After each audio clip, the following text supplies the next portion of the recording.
আমরা আজকে এই মানববন্ধনে প্রথমে গভীর শ্রদ্ধার সাথে স্মরণ করতে চাই 24-এর গণ অভ্যুত্থানে শহীদদেরকে এবং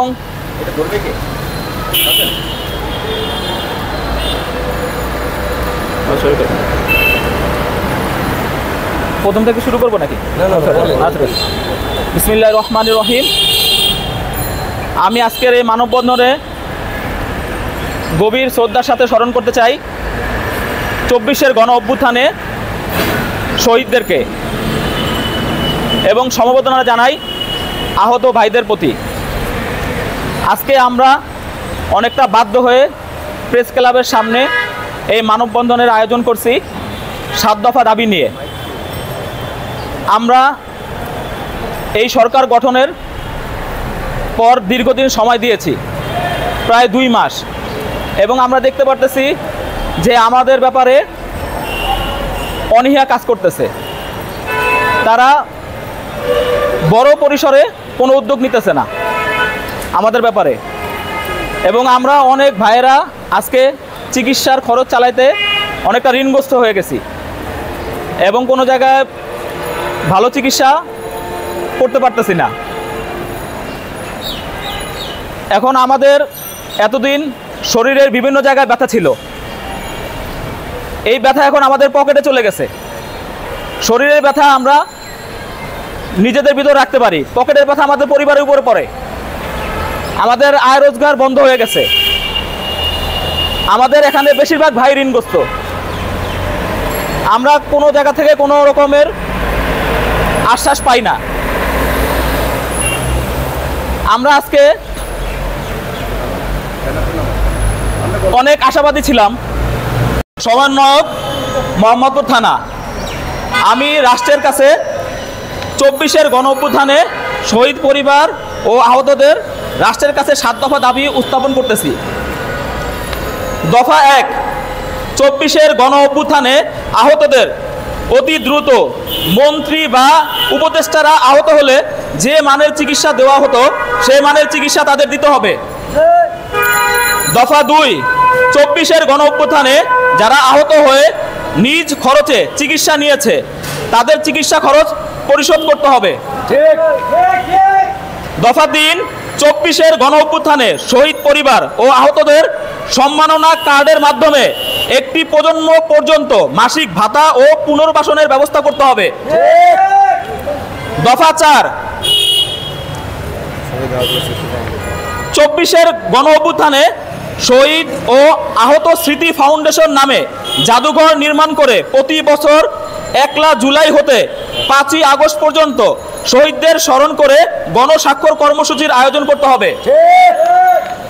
দফা 5, 24-এর গণ অভ্যুত্থানে শহীদ হয়েছে ও আহত হয়ে যারা অঙ্গ হারিয়েছে একটি নিরপেক্ষ তদন্ত কমিটি গঠন করে তাদের মেডিকেল ফাইল তদন্ত করে কোনো ডাক্তার বা মেডিকেলের অবহেলার কারণ খুঁজে পাইলে তাদের বিরুদ্ধে আইনি ব্যবস্থা নিতে হবে। দফা 6, দ্রুত সময়ের মধ্যে গণহত্যাকারী আওয়ামী লীগ ও তাদের সহযোগীদের বিচারের মাধ্যমে শাস্তি নিশ্চিত করে উক্ত সংগঠনকে নিষিদ্ধ করতে হবে। দফা 7, আগামীতে রাষ্ট্র সংস্কারে 24-এর গণ অভ্যুত্থানে শহীদ পরিবারের সদস্য ও আহতদের মতামত গ্রহণ করতে হবে। আমরা প্রধান উপদেষ্টা সহ আইন উপদেষ্টা সহ সবার কাছে আগামী 7 কার্যদিবসের সময় দিচ্ছি। এই 7 কার্যদিবসের ভিতরে জরুরি উপদেষ্টা মণ্ডলীর বৈঠক ডেকে আমাদের এই 7 দফা দাবি বাস্তবায়ন করতে হবে এবং প্রধান উপদেষ্টা ডক্টর মোহাম্মদ ইউনূস স্যারকে রাষ্ট্রের কাছে জানাতে হবে যে আমাদের ব্যাপারে কি সিদ্ধান্ত হয়েছে সংবাদ মাধ্যমের মাধ্যমে। আমরা যারা অনেকে আহত হয়েছি আজকে বিভিন্ন জায়গায় তিরস্কারের শিকার হচ্ছি যে আপনাদের সরকার আসছে, আপনাদের জন্য কেউ আমাদেরকে টিটকারি করে, আপনাদের বাড়ি দিছে, কেউ আপনাদেরকে এইটা দিছে ওইটা দিছে, বিভিন্ন সময় টিটকারি করে। তো আপনাদের সরকার বসাইছেন, আপনাদের জন্য কি করছে?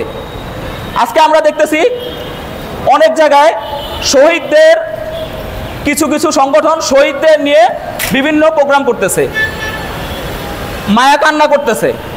কিন্তু আমাদের যারা আহত হয়েছি ভাই, যারা শহীদ হয়েছে, তাদের শহীদদের আয়ের উপর যেসব পরিবার নির্ভরশীল ছিল, তারা সবার আগে সরকারের সহযোগিতা প্রাপ্য। কিন্তু আমরা দেখতেছি যে কিছু নামের উপরে জোর দেওয়া হচ্ছে। আরও অনেক নির্মম ঘটনা আছে শহীদদের, ওইসব ঘটনাগুলো বলা হচ্ছে না।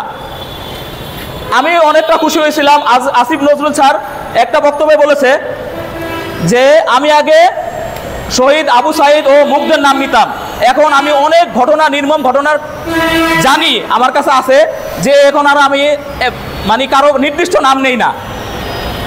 তো আমরা চাই যে আমাদের কোনো নির্দিষ্ট নাম না ভাই, যারা শহীদ হয়েছে তাদের পরিবারকে যদি রাষ্ট্র সহযোগিতা করে তাহলে ভাই আমরা খুশি হব এবং তারাও খুশি হবে।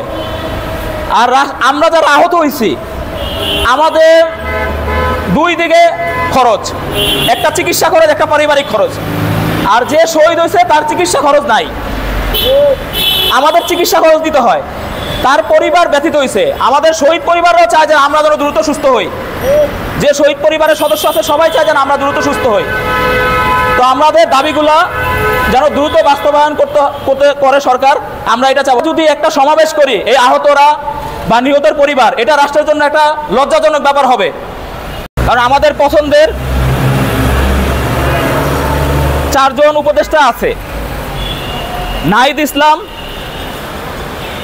Asif Mahmud, Asif Nazrul sir, doctor Yunus. এদের উপর আমাদের অনেক আশা ছিল। তারা বিভিন্ন উদ্যোগ নিতেছে, দেশ রাষ্ট্র সংস্কার, বিভিন্ন দলের সাথে বৈঠক করতেছে। কিন্তু সবার আগে দরকার ছিল আমাদের, যাদের রক্তের উপরে এই সরকার দাঁড়িয়ে আছে। আমাদেরকে আমরা বরাবরই দেখেছি ৭১ পরে যে ঘটনা করছে, ২৪-এর পরে এই ঘটনা আর যেন না ঘটে। আমরা যারা রক্ত দিছি, আমাদের রক্তের উপরে দাঁড়ায়া আপনারা বিভিন্ন সিদ্ধান্ত নেবেন, কিন্তু আমরা বঞ্চিত থাকবো। এই ঘটনা যেন আর না ঘটে। ঠিক তাই আজকে আমরা রাষ্ট্রের কাছে 7 দফা দাবি উত্থাপন করতেছি।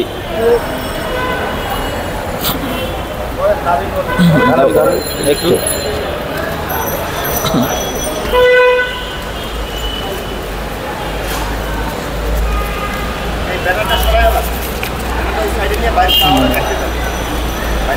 পরে পরে সবারই আছে ভাই, সবাই আহত ওনার পাও। আচ্ছা না, চোর আছে, কাগজপত্র আছে তো।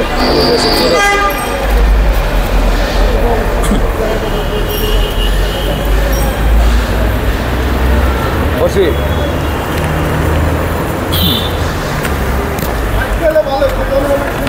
ওর শুরু করে না। আচ্ছা না, দাবিটা মাইকে বলে দেন। হ্যাঁ চল, দাবিটা মাইকে বলে। মাইকটা চালু হয়েছে একটু দাঁড়ান। হ্যাঁ না, দাবিটা তো ইম্পর্টেন্ট, সবার শুনতে হবে কথা।